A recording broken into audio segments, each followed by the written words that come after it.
Assalamualaikum warahmatullahi wabarakatuh. Perkenalkan, nama saya Felicia Abdelia dengan NIM 2301050093.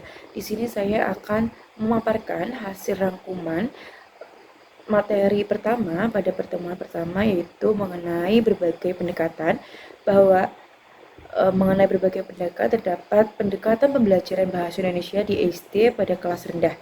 Nah, pendekatan ini memiliki 12 macam. Yang pertama adalah pendekatan formal, bahwa pendekatan ini berisi sebagai pendekatan tradisional dan klasik dalam kegiatan belajar mengajar bahasa Indonesia. Yang kedua adalah pendekatan empiris, bahwa pendekatan ini berbasis pengalaman langsung di mana pembelajaran terjadi melalui latihan berulang dan penguatan. Yang ketiga adalah pendekatan struktural, bahwa pendekatan ini berfokus pada aturan sintaksis dan morfologi untuk memahami sistem bahasa secara menyeluruh. Yang keempat adalah pendekatan keterampilan, bahwa pendekatan ini mengembangkan 4 keterampilan berbahasa seperti menyimak, berbicara, membaca, dan menulis. Yang kelima adalah pendekatan rasional, bahwa pendekatan ini menganggap bahasa sebagai alat berpikir yang dipelajari manusia secara sistematis dan logis. Yang keenam adalah pendekatan fungsional, bahwa pendekatan ini menggunakan bahasa dalam konteks nyata melalui interaksi langsung dengan masyarakat. Yang ketujuh adalah pendekatan terpadu. Pada pendekatan ini ada beberapa aspek keterampilan bahasa pembelajaran yang menyeluruh. Yang kedelapan adalah pendekatan integral, bahwa pendekatan ini mengajarkan bahasa secara multidimensional dengan mempertimbangkan aspek sosial dan budaya.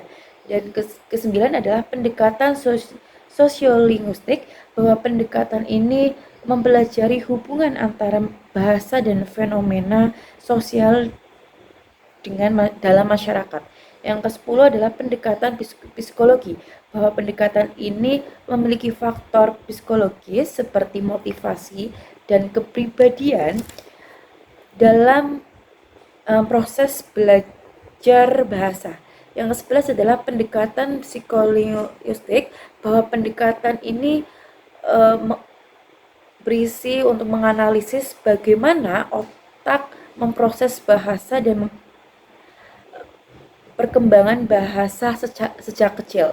Yang ke-12 adalah pendekatan komunikatif, bahwa pendekatan ini menekankan fungsi bahasa dalam komunikasi sehari-hari agar siswa dapat berbicara secara efektif.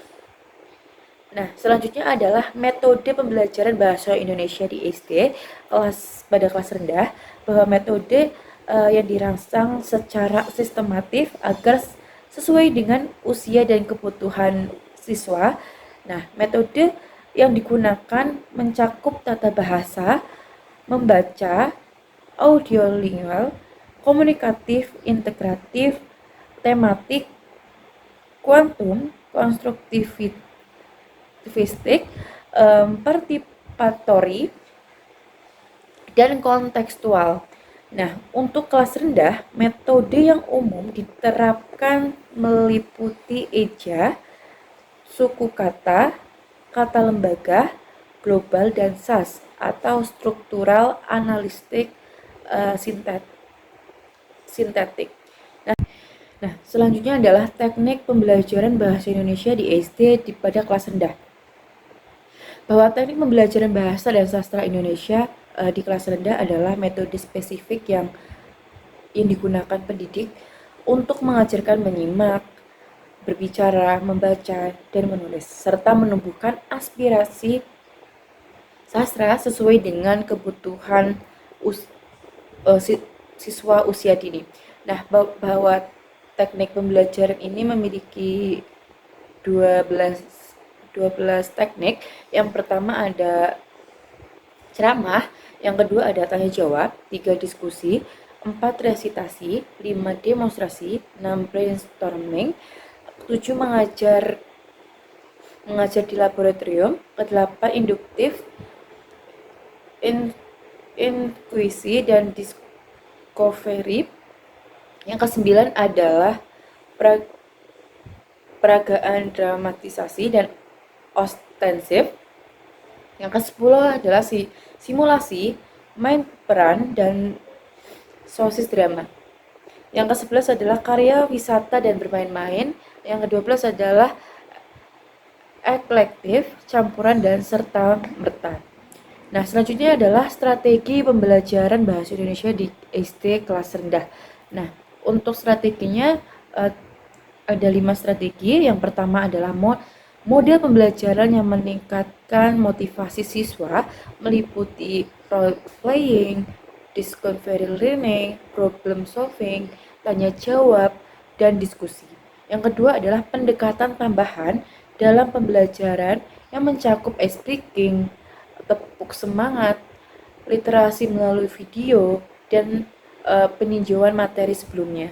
Yang ketiga adalah pendampingan dilakukan dengan memberi tanda pada buku siswa dan arahan untuk mengembangkan imajinasi. Yang keempat adalah melakukan kegiatan literasi harian mencakup membaca, menyimak, berbicara, menulis dengan cara menulis ulang. Sementara yang kelima adalah media pembelajaran yang digunakan untuk membantu pemahaman dan penyampaian materi. Yang dapat saya sampaikan mengenai rangkuman materi pada pertemuan kali ini. Sekian dari saya. Terima kasih. Wassalamualaikum warahmatullahi wabarakatuh.